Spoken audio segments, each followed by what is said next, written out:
What's going on, folks? My name is Josh. You guys are watching The Outdoor Dude. Thanks for coming back to the channel. Today's video, we're going to be talking about the 5 best baits you could be using to target bass during the bluegill spawn. Let's go. Bluegill spawn can be a really awesome time to catch bass on the bank, but whether you're on a boat, kayak, or bank fishing, this is a great time of year to capitalize on that shallow water bite.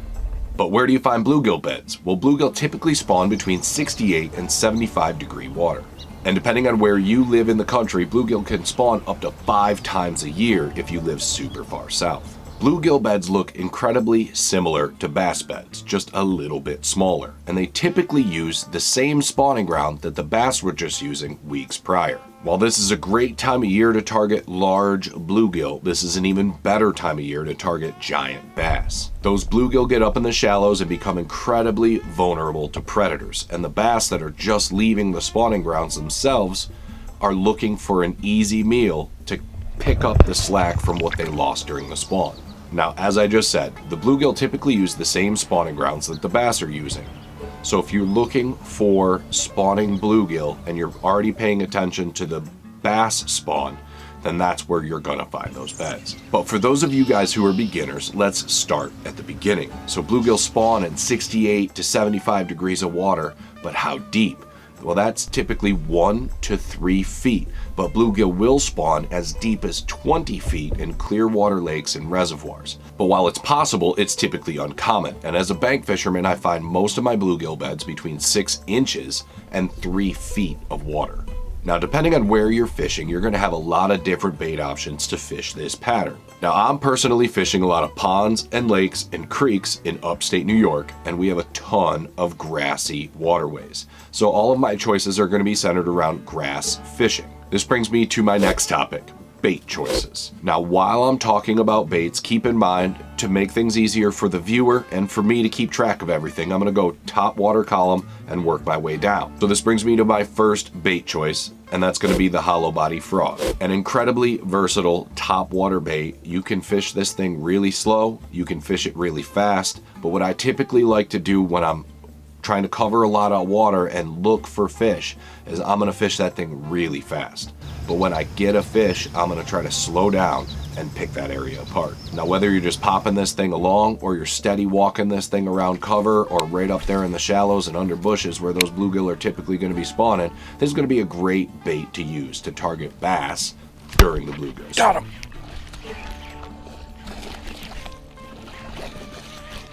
When it comes to rod and reel choice, I'm going to use 2 different setups, and that depends on whether or not I'm on the bank or if I'm on the boat. If I'm on the boat, I'm going to use a 7.5 heavy extra fast and an 8 1-to-1 gear ratio spooled with 50-pound braid. It's your typical heavy frog fishing setup. It's got all the backbone you need to get the grass and the frog out of the water. It's got all the length you need to make those super far casts and get way up there. But if I'm on the bank, that long rod is not ideal. Tons of overhang branches and leaves and all sorts of grass and bushes out in front of me. I like a much shorter rod so I can handle all that overgrowth. So in that situation, I'm gonna downsize this setup to a 7-foot medium heavy with a 7 1-to-1 reel and 30-pound braid. Now, I'm gonna do this for a few reasons. Number 1 is gonna be accuracy. I'm often fishing a pond or a canal that I cannot get to the other side of. So I wanna be able to cast over there, and I wanna be able to get about 30 plus yards across that body of water into an area the size of like a recycling bin.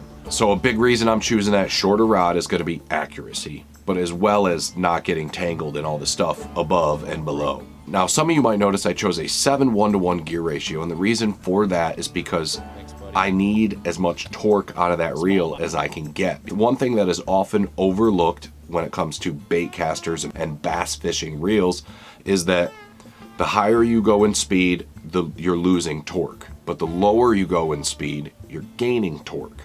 And they're both good for different reasons. And in this situation, I want just enough speed to be able to keep up with the fish in open water if it comes at me, but I also want the torque that I need to get that fish and the grass back to the bank.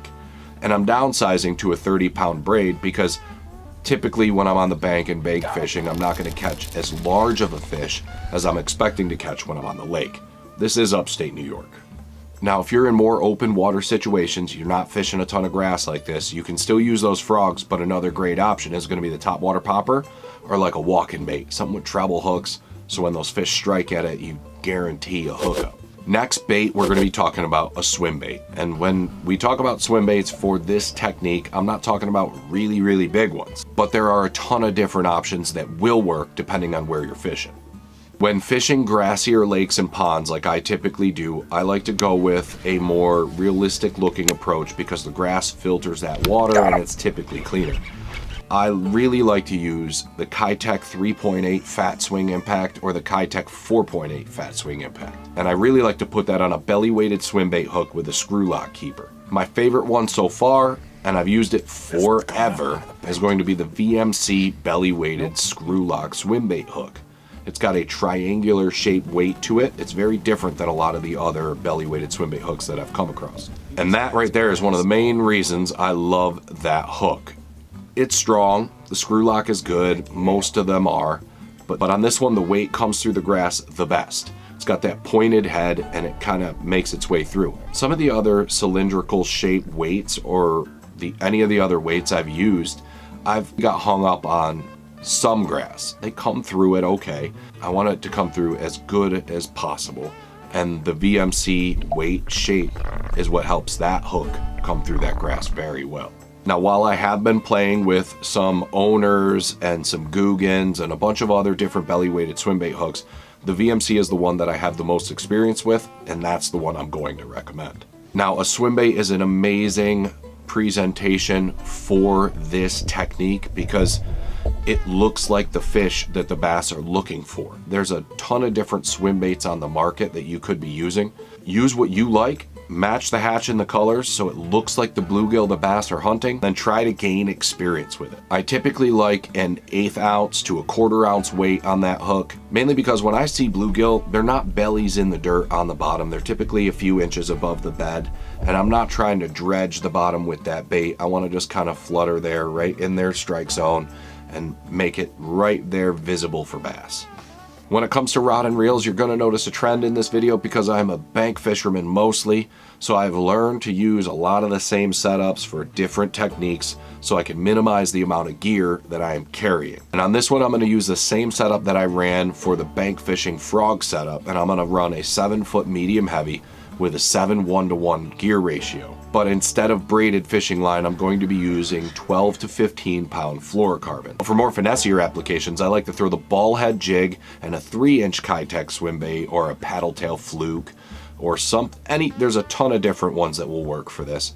But the ball head jig and the swim bait on a spinning setup is going to be killer for a more finessier presentation. And for that, I will run a 7-foot medium powered rod with 15-pound braid and an 8-pound leader. Next up, we're going to be talking about the swim jig. This is absolutely my favorite bait to use for this technique. And for those of you who have watched my channel frequently enough, you got a good idea of this. Now, I really like a 1/4 ounce to a 3/8 ounce swim jig, depending on the rate of fall and the depth that they're looking for that day. Swim baits and cross style trailers work the best. Now, when it comes to colors, I'm always going to be going with bluegill or green pumpkin style colors because I'm fishing cleaner water here. I have a very in-depth breakdown about swim jig trailers. If you want to see that video, check a link in the description. I'll put that down there for you guys. But in short, what I really like to do is use swim bait trailers for colder water, cross style trailers for warmer water, and if it's warm and a little bit dirty, I like to use a cross style trailer with a rattle in it, and that's the only one I know of is the Googan Baits Rattle and Chunk.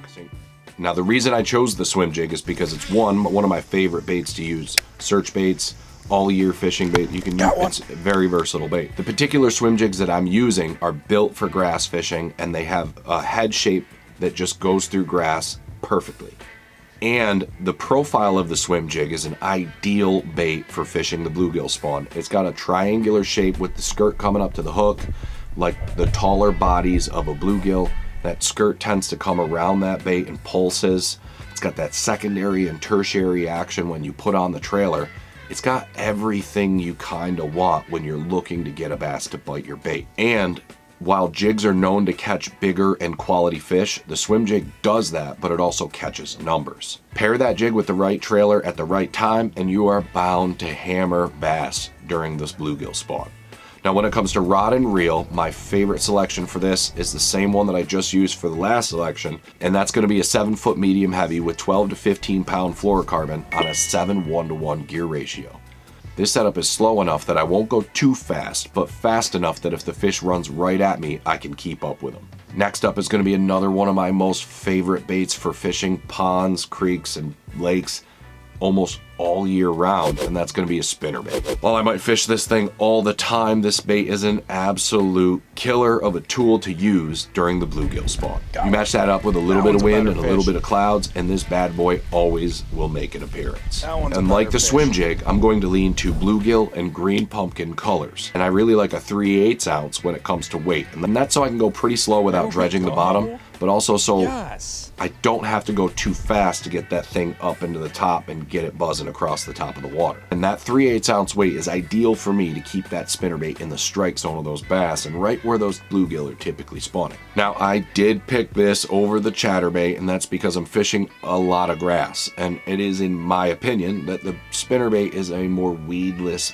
bait than the chatterbait. And because of this personal preference, I'm not going to use a trailer hook on my spinnerbait, and that's another video that I've done in the past. I'll put a link in the description to that video. Now, the reason I don't run a trailer hook in short is because a trailer hook is just going to pick up a ton of debris. And it's a popular misconception that you need a trailer hook if a bass is short striking your bait. What you should be doing in that situation is using a larger soft plastic as a trailer so the bass has more vibration, more water displacement, and something larger to see and hone in on, or you need to go faster. I know that's against your knee-jerk reaction to slow down if the bass misses your bait, but I promise you, if you speed up, you're gonna get more bites. Now, I learned that from those guys over at Tactical Bassin, and man, are they smart, because I didn't believe it at first myself, but because guys of their stature were saying that, I decided to give it a try, and when I did, I caught a bunch more of my spinnerbait fish. So when it comes to water clarity on the spinnerbait, I typically fish this in anywhere from 2 to 5, 6 feet of visibility.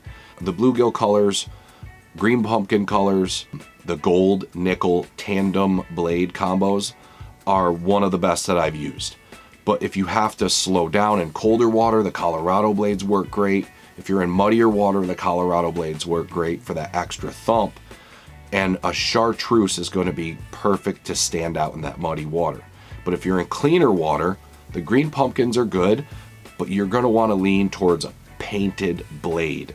And that is going to change the game for your clear water spinnerbait fishing. And I'm going to fish this just like I'm going to fish the swim jig on the 7-foot medium heavy with 12 to 15 pound fluorocarbon on a 7:1-to-1 reel. Not too fast and not too slow. Just enough speed to fight that fish if it's coming right at me, and enough torque to handle the fish if it dives into the grass. Now, last but not least, we're going to be talking about that bottom water column. This one kind of goes for all the water columns, but you'll see why I say bottom water column by the end of this. But I'm going to be talking about the Wacky Rig. Wacky Rig catches fish all over the country. You can't do a top 5 grass fishing, bass fishing without a Wacky Rig in there. Everybody's using it. Going to the bridge here, see what we can make happen. Go on. Get up out of that grass, bro.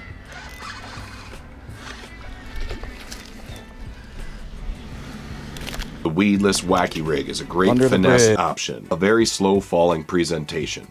If you need it to fall a little bit faster, you can always put it on a weighted jig head.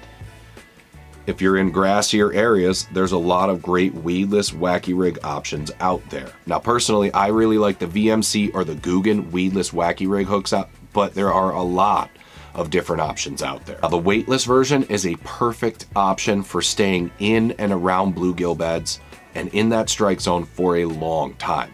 Even the salted and heavily salted Senkos that I like to use, or Strike King Shimmy Stick, is going to have a slower presentation than the jig and everything else that I listed.